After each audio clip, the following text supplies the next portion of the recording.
आज हमारा topic of discussion है respiration mechanism of breakdown oxidation within a cell and release energy of food in form of ATP is called respiration. Respiration एक mechanism है, ठीक है। Respiration एक mechanism है जिससे कि सेल्स क्या करती हैं, फूड का ब्रेकडाउन करती है और उसका ऑक्सीडेशन करती हैं। ब्रेकडाउन या ऑक्सीडेशन करती है एनर्जी पाने के लिए, ठीक है, और उस एनर्जी को एटीपी के फॉर्म में स्टोर करके रखती है। एटीपी के फॉर्म में स्टोर करके रखती है। रेस्पिरेटरी सबस्ट्रेट, तो रेस्पिरेटरी सबस्ट्रेट क्या होता है? तो substrate that oxidise during respiration is called respiratory substrate. जैसे कि carbohydrate, fat, protein, organic acid, ये सारे के सारे रेस्पिरेटरी सबस्ट्रेट हैं। लेकिन कार्बोहाइड्रेट या उसमें भी glucose is the first respiratory substrate, ठीक है। ये पहला रेस्पिरेटरी सबस्ट्रेट है, उसके बाद ही कुछ आएगा। अगर बॉडी में कार्बोहाइड्रेट नहीं हुआ, ग्लूकोज नहीं हुआ, तब उसके बाद fat, protein and inorganic acids respiratory substrate बन सकते हैं। देखिए यहाँ पर लिखा हुआ है अंडर सर्टेन कंडीशंस, ठीक है। अंडर सर्टेन कंडीशंस में ही क्या होंगे, ये रेस्पिरेटरी सबस्ट्रेट बनेंगे। प्राइमरी रेस्पिरेटरी सबस्ट्रेट किसी भी सेल्स में, प्लांट सेल्स हो या एनिमल सेल्स हो, वो होता है कार्बोहाइड्रेट। बात करते हैं फीचर्स ऑफ रेस्पिरेशंस। रेस्पिरेशंस के कुछ फीचर्स हैं, यहाँ से क्वेश्चंस बहुत सारे बन सकते हैं। जैसे कि सबसे पहला फीचर्स होता है कि respirations occur in all living cells during day and night. कुछ लोगों को ये गलतफहमी होती है कि प्लांट में रेस्पिरेशन तो रात में होता होगा और दिन में रेस्पिरेशन डे टाइम में तो फोटोसिंथेसिस होता है, तो नाइट टाइम में क्या होता होगा, रेस्पिरेशन होता होगा। लेकिन ये गलत है। रेस्पिरेशन एक कंटिन्यूअस प्रोसेस है, रेस्पिरेशन कभी नहीं रुकता। अगर रेस्पिरेशन रुक गया तो सेल को एनर्जी नहीं मिलेगी, और अगर सेल को एनर्जी नहीं मिलेगी तो सेल की जितनी भी सेलुलर एक्टिविटीज़ हैं सब स्टॉप हो जाएगा, सब रुक जाएगा। सेल यहाँ तक मर भी सकता है। इसीलिए रेस्पिरेशन कभी नहीं रुकता, चाहे वो डे हो या नाइट हो। रेस्पिरेशन एक कंटिन्यूअस प्रोसेस है। दूसरा नंबर है कि रेस्पिरेशन एक डाउनहिल प्रोसेस है, ठीक है। डाउनहिल प्रोसेस मतलब कि जैसे कि रेस्पिरेशन में क्या होता है, रेस्पिरेशन में ग्लूकोज होते हैं। ग्लूकोज को हम क्या करते हैं, ग्लूकोज को CO2 और H2O में तोड़ देते हैं, उसका ऑक्सीडेशन कर देते हैं और एनर्जी ले लेते हैं एटीपी के फॉर्म में। तो जो ग्लूकोज होता है, ग्लूकोज एक हाई एनर्जी मॉलिक्यूल है और उसको CO2 और H2O में लो एनर्जी मॉलिक्यूल में हम तोड़ते हैं। तो ये एक डाउनहिल प्रोसेस है, ठीक है। उसी को हम डाउनहिल प्रोसेस कहते हैं, ठीक है। और ये होता क्यों है, ये डाउनहिल प्रोसेस आखिर क्यों हुआ? ऑक्सीजन के कारण। रीज़न है इसका ऑक्सीजन। क्यों? क्योंकि ऑक्सीजन एक स्ट्रॉन्ग इलेक्ट्रॉन एक्सेप्टर होता है, ठीक है, जिससे कारण एटीपी प्रोड्यूस होता है, जिससे कारण रेस्पिरेशन होता है। तो ऑक्सीजन का एक स्ट्रॉन्ग इलेक्ट्रॉन एक्सेप्टर होने के कारण ही ये एक डाउनहिल प्रोसेस बन पाता है, ओके। उसके बाद है रेस्पिरेशन एक मल्टी स्टेप प्रोसेस है, ठीक है। रेस्पिरेशन एक मल्टी स्टेप प्रोसेस है। क्यों? क्योंकि एनर्जी जो होती है, energy not release in single step process because in a single step energy release in the form of heat. अगर मान लीजिए कि रेस्पिरेशन एक सिंगल स्टेप प्रोसेस होता, ठीक है, मान लीजिए कि ग्लूकोज है, ग्लूकोज से डायरेक्ट CO2 और H2O बन रहा है, डायरेक्ट एक सिंगल स्टेप प्रोसेस है और हमें ATP भी मिल रहा है। अगर ये सिंगल स्टेप प्रोसेस होता तो पूरी की पूरी जो एनर्जी है वो हीट के फॉर्म में लॉस हो जाती, ठीक है। पूरी की पूरी एनर्जी हीट के फॉर्म में लॉस हो जाती। इसीलिए ये एक मल्टी स्टेप प्रोसेस है, ताकि एनर्जी को थोड़ा थोड़ा कर कर क्या किया जाए, स्टोर किया जाए। थोड़ा थोड़ा कर कर प्लांट क्या करती है, एनर्जी को ATP में कन्वर्ट करते रहती है, ATP के बोन्स में कन्वर्ट करती है। उसके बाद है fourth point, ATP is energy currency of cell. Basically होता क्या है कि रेस्पिरेशन में एनर्जी तो एटीपी के बोन्स में स्टोर होती है, ठीक है। एनर्जी को एटीपी में स्टोर किया जाता है और एटीपी को energy currency of a cell कहते हैं, ठीक है। आप इसको इस तरीक़ा से समझ सकते हैं, जैसे कि वाटर होता है, उसको हम क्या करते हैं, उसको हम किसी वाटर बोतल या फिर किसी कंटेनर में स्टोर करके रखते हैं, ठीक है। ताकि क्या हो, अगर वाटर को किसी कंटेनर में नहीं रखेंगे तो वो क्या हो जाएगा, फ्लो हो जाएगा, ठीक है। वैसे ही एनर्जी होता है, तो एनर्जी को अगर हम स्टोर ना करें तो वो हीट के फॉर्म में क्या होगी, वो लॉस हो जाएगी, हीट के फॉर्म में लॉस हो जाएगी। इसीलिए एनर्जी को हम क्या करते हैं, इसीलिए एटीपी को आप समझ सकते हैं कि एटीपी क्या है। एटीपी एक कंटेनर जैसा काम कर रहा है, जो कि क्या करता है, एनर्जी को स्टोर करके रखता है। फिफ्थ पॉइंट, रेस्पिरेशन एक एम्फीबोलिक पाथवे है। अब ये एम्फीबोलिक क्या होता है, देखो, एक होता है एनाबोलिक, एक होता है कैटाबोलिक, ठीक है।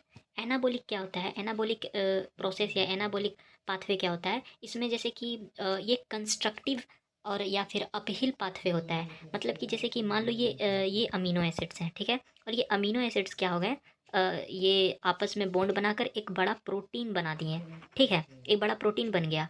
और तो ये जो प्रोसेस है, ये जो एक्टिविटी है, ये एक्टिविटी आता है एनाबोलिक पाथवे में, ठीक है। फिर एक होता है कैटाबोलिक पाथवे। कैटाबोलिक पाथवे में क्या होता है कि जैसे कि एक प्रोटीन है, प्रोटीन क्या हुआ, प्रोटीन का ब्रेकडाउन हो गया छोटे छोटे अमीनो एसिड्स में।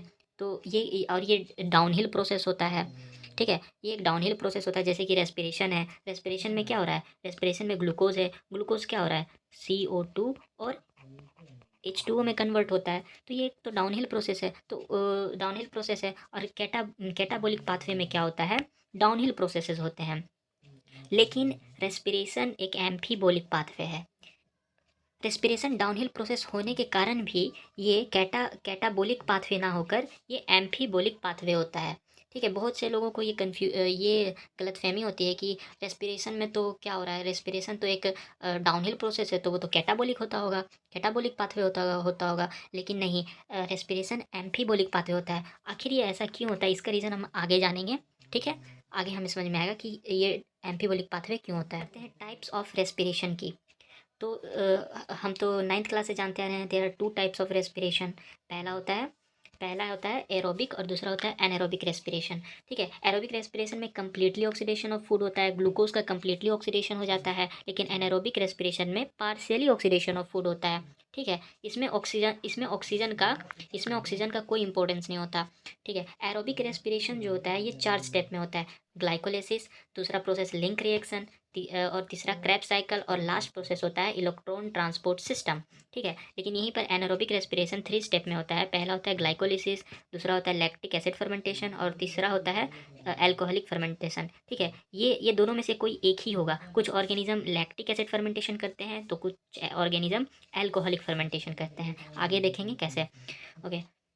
और कॉमन चीज़ ये है एरोबिक और एनारोबिक रेस्पिरेशन में कि दोनों दोनों रेस्पिरेशन में ग्लाइकोलिसिस ये एक कॉमन प्रोसेस है। ग्लाइकोलिसिस चाहे एरोबिक हो या एनारोबिक रेस्पिरेशन हो, दोनों में होता है। डू प्लांट ब्रीथ, क्या पौधे सांस लेते हैं? इसका आंसर है yes. Plant have stomata and lenticels for gaseous exchange. Plants जो होते हैं वो सांस लेते हैं उन स्टोमेटा और लेंटी सेल्स के मदद से, ठीक है। लेकिन उनमें रिस्पिरेटरी सिस्टम नहीं होता, ठीक है। तो यार रिस्पिरेटरी सिस्टम नहीं होता तो सांस कैसे लेते होंगे? तो इसके कुछ रीजंस हैं, ठीक है। रिस्पिरेटरी ऑर्गन्स ना होने के कारण भी वो ब्रीथ तो करता है, लेकिन रिस्पिरेटरी ऑर्गन क्यों नहीं होता, उसके कुछ रीजंस हैं। जैसे कि पहला रीज़न है कि प्लांट का जो पार्ट्स होते हैं, अलग अलग पार्ट्स होते हैं, वो खुद से अपना गैसेस एक्सचेंज का ध्यान रख सकते हैं, ठीक है। उनको कोई ज़रूरत नहीं है कि एक वेल डेवलप्ड रेस्पिरेटरी सिस्टम हो, जैसे कि ह्यूमंस में होता है, एनिमल्स में होता है। उनको इसकी कोई ज़रूरत नहीं है। वो अपना अलग अलग पार्ट्स का अपना ध्यान रख सकते हैं। दूसरा रीज़न होता है कि दूसरा रीज़न है कि plant do not present great demand of oxygen exchange. जैसे कि एनिमल है, एनिमल क्या होता है, एनिमल मूव करता है। एनिमल्स में होते हैं मसल्स, कॉन्ट्रैक्शन रिलैक्शन होते हैं, ठीक है। और वो मूव करते हैं जिसमें बहुत सारा एनर्जी की ज़रूरत है। और जब एनर्जी की रिक्वायरमेंट बढ़ेगी तो रेस्पिरेशन का रेट बढ़ेगा, ठीक है। और जब रेस्पिरेशन का रेट बढ़ेगा तो गैसियस एक्सचेंज डिमांड अपने आप बढ़ जाएगी। लेकिन प्लांट तो मूव नहीं करती है, प्लांट तो बोलती नहीं है, प्लांट बहुत सारे ऐसी एक्टिविटी नहीं करती जो कि एनिमल्स करती हैं, ठीक है। तो प्लांट को बहुत ज़्यादा एनर्जी की रिक्वायरमेंट नहीं होती, इसीलिए उनको बहुत बड़ा गैसियस एक्सचेंज डिमांड भी नहीं होता, उनको ज़्यादा गैसेज एक्सचेंज करना। रेस्पिरेशन, ठीक है, discover by Embden, Meyerhof and Parnas, hence called EMP pathway, ठीक है। EMP एरोबिक रेस्पिरेशन को EMP पाथवे भी कहते हैं। ये E for Embden, M for Meyerhof और P फॉर पार्नस, ठीक है। इन तीनों साइंटिस्ट के नाम पर EMP पाथवे इसे कहते हैं। तो ग्लाइकोलिसिस में क्या होता है कि ग्लाइको का मतलब होता है ग्लूकोज, ग्लूकोज 6 कार्बन होता है, ठीक है। अलिसिस का मतलब होता है ब्रेकडाउन, यानी कि ग्लूकोज का ब्रेकडाउन होना ही ग्लाइकोलिसिस कहते हैं। इसका ये कहाँ होता है, इसका साइट है साइटोप्लाज्म ऑफ अ सेल। और ये ग्लाइकोलिसिस जो है ये एक कॉमन पाथवे है between aerobic and anaerobic respiration का, ठीक है। और ग्लाइकोलिसिस का एंड प्रोडक्ट या फिर की प्रोडक्ट पायरविक एसिड होता है जो कि 3 कार्बन है, तो ग्लाइकोलिसिस 6 कार्बन है और पायरविक एसिड 3 कार्बन है, यानी कि एक ग्लूकोज से 2 पायरविक एसिड मॉलिक्यूल हमें मिलती है। टोटल 10 स्टेप्स होता है ग्लाइकोलिसिस में, टोटल 10 स्टेप्स होते हैं। पहला, तीसरा और 10वां स्टेप जो होता है वो इरिवर्सिबल है, बाकी सारे स्टेप्स रिवर्सिबल होते हैं। ठीक है, एक इम्पोर्टेंट एंजाइम है, ठीक है, PFK, फोस्फोफ्रुक्टोकाइनेज। यह एंजाइम जो है, ये एंजाइम क्या है, ये पीस मेकर है। पीस मेकर मतलब होता है रेगुलेटर या फिर कंट्रोलर। ये एक पीस मेकर एंजाइम है जो कि क्या करता है, ग्लाइकोलिसिस को कराता है। अगर ये एंजाइम ना हो तो ग्लाइकोलिसिस पे इफेक्ट पड़ सकता है, ग्लाइकोलिसिस नहीं हो सकती है। ठीक है, तो ये इंपॉर्टेंट एंजाइम। अब ये बहुत लोगों को ये थोड़ा लेंदी लगता है, ये ग्लाइकोलिसिस, ये जो इसके 10 स्टेप्स हैं। ठीक है, लेकिन एकदम ध्यान से सुनिएगा, आराम से देखिएगा, बहुत ही आसान है और याद करना भी बहुत ईजी हो जाएगा। कैसे याद करना है, ट्रिक के साथ बताऊंगा। ठीक है, तो सबसे पहले क्या होता है कि ग्लूकोज ग्लूकोज हमें पता है 6 कार्बन का होता है। तो पहला स्टेप में क्या होता है, ग्लूकोज जो होता है, ग्लूकोज 6 फॉस्फेट में कन्वर्ट होता है। यहाँ पर 6 का मतलब क्या है, 6 का मतलब है कि जो ग्लूकोज के 6 कार्बन्स हैं, ठीक है, उसके छठे नंबर कार्बन पर फॉस्फेट ग्रुप जुड़ा हुआ है, इसीलिए यहाँ पर 6 फॉस्फेट है। ठीक है, तो इस रिएक्शन में जो एंजाइम यूज़ होता है वो हेक्सोकाइनेज है। मैग्नीशियम आयन, ये आयंस है, ये यूज़ होता है। और इस प्रोसेस में एटीपी लग रहा है, यानी कि एटीपी कंज्यूम हो रहा है। ठीक है, एटीपी बन नहीं रहा है बल्कि एटीपी लग रहा है। ठीक है, ये याद रखना है कि जब ग्लूकोज से ग्लूकोज 6 फॉस्फेट बनता है तो एटीपी लगता है। ओके, उसके बाद है दूसरा स्टेप, ग्लूकोज 6 फॉस्फेट से फ्रुक्टोज 6 फॉस्फेट बन रहा है। और ये ग्लूकोज फ्रुक्टोज हमें पता है कि एक दूसरे के आइसोमर्स हैं। ठीक है, तो इसीलिए जो इसमें एंजाइम लगता है वो आइसोमेरेज एंजाइम लगता है। और तीसरा स्टेप क्या है, फ्रुक्टोज 6 फॉस्फेट जो है फ्रुक्टोज 1,6 बिस फॉस्फेट में कन्वर्ट हो जाता है। ठीक है, और इस प्रोसेस में भी एक एटीपी लग रहा है, अभी भी एटीपी बना नहीं है ग्लाइकोलिसिस में। ये दोनों स्टेप में हमने देखा, इसमें और इसमें दोनों जगह एटीपी कंज्यूम हो रहा है। ठीक है, और यहाँ पर PFK, फोस्फोफ्रुक्टोकाइनेज एंजाइम यूज़ होता है। उसके बाद फोर्थ स्टेप में क्या है कि फ्रुक्टोज 1,6 फॉस्फेट जो है वो 3PGL यानी कि फोस्फोग्लिसरिक एल्डिहाइड में कन्वर्ट हो जाता है। और फोस्फोग्लिसरिक एल्डिहाइड 3 कार्बन कंपाउंड होता है। और इस प्रोसेस में, इस स्टेप में क्या है, एल्डोज एंजाइम का यूज़ होता है। अब ये फिफ्थ स्टेप में क्या होता है कि जो 3PGL है, फोस्फोग्लिसरिक एल्डिहाइड, वो कन्वर्ट हो जाता है DHAP में, डाई हाइड्रोक्सी एसीटोन फॉस्फेट में। ठीक है, और ये आपस में, ये इसका आइसोमर है, यानी कि ये PGL का आइसोमर DHAP मोलिक्यूल होता है। ठीक है, और उसके बाद सिक्स्थ स्टेप क्या है, ये 3PGL जो होता है वो कन्वर्ट हो जाता है 1,3-बिस PGA में। PGA का क्या मतलब है, फोस्फोग्लिसरिक एसिड। याद रखना है, PGL का मतलब है फोस्फोग्लिसरिक एल्डिहाइड और PGA का मतलब है फोस्फोग्लिसरिक एसिड। ये भी 3 कार्बन है, ये भी 3 कार्बन है। और इस प्रोसेस में क्या हो रहा है, ये प्रोसेस ऑक्सीडेशन है। ठीक है, और इसमें 2 इनऑर्गेनिक फॉस्फेट जुड़ते हैं, तभी तो 1,3-बिस फॉस्फेट बना, यानी कि पहले और तीसरे नंबर ऑफ कार्बन पे क्या है, फॉस्फेट ग्रुप लगा हुआ है। और ये प्रोसेस क्या है, ऑक्सीडेशन है, ऑक्सीडेटिव प्रोसेस है। और यहाँ पर NADH मॉलिक्यूल बन रहा है। अच्छा, ये क्या है, आगे हम देखेंगे कि आगे जो प्रोसेस है ETC, इलेक्ट्रॉन ट्रांसपोर्ट सिस्टम, वहाँ पर क्या होता है कि यही NADH का यूज़ करके ATP बनाया जाता है, यानी कि आगे चलकर ये तो ATP ही बनेगा। ठीक है, उसके बाद सेवेंथ स्टेप क्या है, सेवेंथ स्टेप में क्या है कि 1,3-बिस फॉस्फोग्लिसरिक एसिड जो है वो कन्वर्ट हो जाता है किसमें, 3 फॉस्फोग्लिसरिक एसिड में, यानी कि एक फॉस्फेट ग्रुप हट गया और ये फॉस्फेट ग्रुप जो है यहाँ से डिटैच होके 2 ATP बना देता है। अच्छा, ये याद रखना है कि ये जो यहाँ से स्टेप नंबर 6 से याद रखना है कि ये जो जैसे थ्री कार्बन आया तो यहाँ पर 2 मोल हो गया, क्योंकि हमने ग्लूकोज को 1 मोल लिया था। तो ग्लूकोज तो 6 कार्बन का होता है। ठीक है, तो 6 कार्बन का होता है, तो जब वो 3 कार्बन PGL या फिर PGA में टूटेगा तो जाहिर सी बात है हमें 2 मोल मिलेंगे। तो याद रखना है, यहाँ 1 मोल से 2 मोल हो जाता है। उसके बाद सेवेंथ स्टेप में क्या है कि सेवेंथ स्टेप तो हमने देख ही लिया। ठीक है, सेवेंथ स्टेप में क्या हो रहा है कि 1,3-बिस फॉस्फोग्लिसरिक एसिड से 3 फॉस्फोग्लिसरिक एसिड बन रहा है। ठीक है, उसके बाद एट्थ स्टेप में क्या होता है कि 3 फॉस्फोग्लिसरिक एसिड जो है वो टू टू फॉस्फोग्लिसरिक एसिड में बदल जाता है, यानी कि क्या हो रहा है, ये आइसोमर इसका है। ठीक है, ये इसका आइसोमर, इसलिए आइसोमेरिज्म एंजाइम का यूज़ हुआ। जितने भी आपको ग्रीन कलर के दिख रहे हैं ये सारे एंजाइम हैं। ठीक है, ये याद रखना है। और यहाँ पर ATP बन रहा है, वो याद रखना कौन कौन से स्टेप में ATP बने हैं।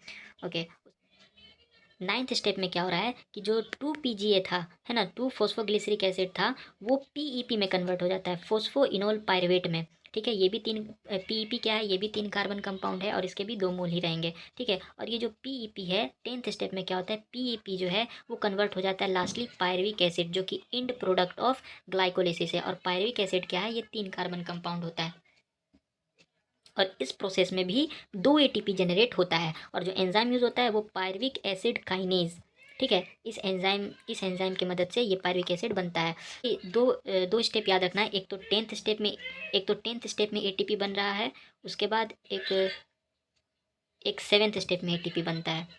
ठीक है, ये याद रखना है और इसको याद करना बहुत आसान है, बहुत आसान है। आप देख सकते हैं पहला स्टेप में क्या हो रहा है, पहला स्टेप कितना आसान है। यहाँ पर ग्लूकोज से ग्लूकोज 6 फॉस्फेट बन रहा है। ठीक है, फिर दूसरा स्टेप में क्या हो रहा है, दूसरा स्टेप में ग्लूकोज 6 फॉस्फेट से फ्रुक्टोज 6 फॉस्फेट बनता है। फ्रुक्टोज 6 फॉस्फेट से 1,6 बिस फॉस्फेट बन रहा है। उसके बाद 3 PGL बन रहा है। 3 PGL DHAP में कन्वर्ट हो जाता है। फिर उसके बाद ये इरिवर्सिबल प्रोसेस है, तो DHAP जो क्या होता है फिर PGL में कन्वर्ट हो जाता है। फिर उसके बाद PGL जो है वो PGA में कन्वर्ट होता है, एल्डिहाइड से एसिड बनता है। और ये बात याद रखना है, कभी भी एल्डिहाइड से एसिड बनता है तो कभी भी वो ऑक्सीडेशन ही होगा, है ना। एल्डिहाइड का ऑक्सीडेशन होता है तभी एसिड बनता है। ये PGA से क्या बन रहा है, PGA से एक फॉस्फेट ग्रुप निकल गया तो 2 ATP जनरेट होता है। फिर PGA से 2 PGA बना, उसका आइसोमर्स। फिर 9th स्टेप में क्या होता है कि PGA से PEP बनता है, फोस्फोइनोल पायरुवेट। और फोस्फोइनोल पायरुवेट जो होता है लास्ट में पायरुविक एसिड में कन्वर्ट हो जाता है। ये है ग्लाइकोफोस्फोराइलेशन का। ठीक है, तो फोस्फोराइलेशन क्या होता है, फोस्फोराइलेशन मतलब होता है ATP का सिंथेसिस होना ADP प्लस इनऑर्गेनिक फॉस्फेट से। ATP का सिंथेसिस होना क्या होता है, फोस्फोराइलेशन होता है। और फोटोसिंथेसिस में हमने देखा था, फोटोसिंथेसिस अगर आप पढ़े होंगे तो उसमें आप देखे होंगे कि फोटोसिंथेसिस में फोटो फोस्फोराइलेशन कहते हैं। ठीक है, वहाँ पर फोटो का यूज़ होता है क्योंकि फोटोन के मदद से फोस्फोराइलेशन होता है, ATP बनता है। लेकिन यहाँ पर क्या होता है, यहाँ पर ऑक्सीडेशन होता है। ठीक है, ऑक्सीडेशन प्रोसेस के मदद से ATP बन रहा होता है, इसलिए यहाँ पर फोटो नहीं लगेगा। ठीक है, यहाँ बस फोस्फोराइलेशन यूज़ होता है, ये वर्ड का यूज़ किया जाता है रेस्पिरेशन चैप्टर में। There are 2 types of phosphorylation, substrate level phosphorylation SLP। ठीक है, और दूसरा है ETC oxidative phosphorylation. Substrate level phosphorylation में क्या होता है, ATP formation directly from substrate. ठीक है, डायरेक्टली सबस्ट्रेट से ATP बन जाता है, जैसे कि हमने ग्लाइकोलिसिस से देखा। ग्लाइकोलिसिस में जो 10th स्टेप था, ग्लाइकोलिसिस का जो 10th स्टेप था उसमें हमने देखा था कि PEP से पायरुविक एसिड बन रहा था, तो वो एक सबस्ट्रेट लेवल फोस्फोराइलेशन था। ठीक है, सबस्ट्रेट लेवल फोस्फोराइलेशन था। लेकिन जब ETC हम देखेंगे, यानी कि electron transport system level of phosphorylation देखेंगे, उसमें क्या होता है, ATP का फॉर्मेशन NADH और FADH से बनता है। जैसे कि आप यहाँ पर देखिए ग्लाइकोलिसिस में क्या था कि यहाँ पर ATP बन रहा है, तो ये सबस्ट्रेट लेवल है, SLP सबस्ट्रेट लेवल फोस्फोराइलेशन होता है। ठीक है, और यहाँ पर देखिए, यहाँ पर इसी ग्लाइकोलिसिस में NADH बना है, तो ये बाद में ETC में जाता है, इलेक्ट्रॉन ट्रांसपोर्ट सिस्टम में। और इलेक्ट्रॉन ट्रांसपोर्ट सिस्टम में जाकर ATP बनता है, तो ये इलेक्ट्रॉन ट्रांसपोर्ट सिस्टम में ATP बनता है और यहाँ पर डायरेक्ट ही ATP बन गया, तो ये सबस्ट्रेट लेवल फोस्फोराइलेशन हो गया। ठीक है, अगर डायरेक्ट केमिकल रिएक्शन हो रहा है, कोई ऑक्सीडेटिव केमिकल रिएक्शन हो रहा है और डायरेक्ट हमें ATP मिल रहा है, इसका ये मतलब है कि वो SLP है, SLP मेथड से बना है। ठीक है, और हमें डायरेक्ट ना मिलके NADH बन गया, FADH मॉलिक्यूल बन गया। ठीक है, और वो NADH FADH बाद में इलेक्ट्रॉन ट्रांसपोर्ट सिस्टम प्रोसेस में गया। ठीक है, और वहाँ पर जाकर ATP हमें मिला, तो वो वो electron transport system type phosphorylation हो जाता है। ग्लाइकोलिसिस में क्या हमें हमें देखने को मिला, ग्लाइकोलिसिस में हमें ये देखने को मिला कि डायरेक्ट ATP सिंथेसिस, यानी कि SLP सबस्ट्रेट लेवल फोस्फोराइलेशन में हमें 4 ATP मिलता है। ठीक है, सेवेंथ और 10th स्टेप में ग्लाइकोलिसिस के 7th और 10th स्टेप में क्या है, हमें 2 ATP यानी कि टोटल 4 ATP हमें मिला था। और उसके बाद ATP भी कंज्यूम हुआ था। ठीक है, 2 ATP कंज्यूम हुआ था पहला स्टेप में, और तीसरा स्टेप में 2 ATP भी कंज्यूम हुआ था, यानी कि हमें नेट गेन ATP जो है ग्लाइकोलिसिस से 2 मिलता है। उसके बाद metabolism fat of pyruvic acid, fat मतलब क्या, फ्यूचर, कि भाई पायरुविक एसिड तो एंड प्रोडक्ट हमें मिल गया ग्लाइकोलिसिस से, अब पायरुविक एसिड से क्या होगा, पायरुविक एसिड का फ्यूचर क्या होगा और हमें एनर्जी क्यों मिलेगा, क्योंकि 2 ATP तो बहुत ही कम है। ठीक है, आपको अगर पता होगा कि पूरा का पूरा रेस्पिरेशन में हमें 38 ATP मिलते हैं। ठीक है, लेकिन ग्लाइकोलिसिस सिर्फ 2 ही ATP जनरेट कर पाया है अभी तक।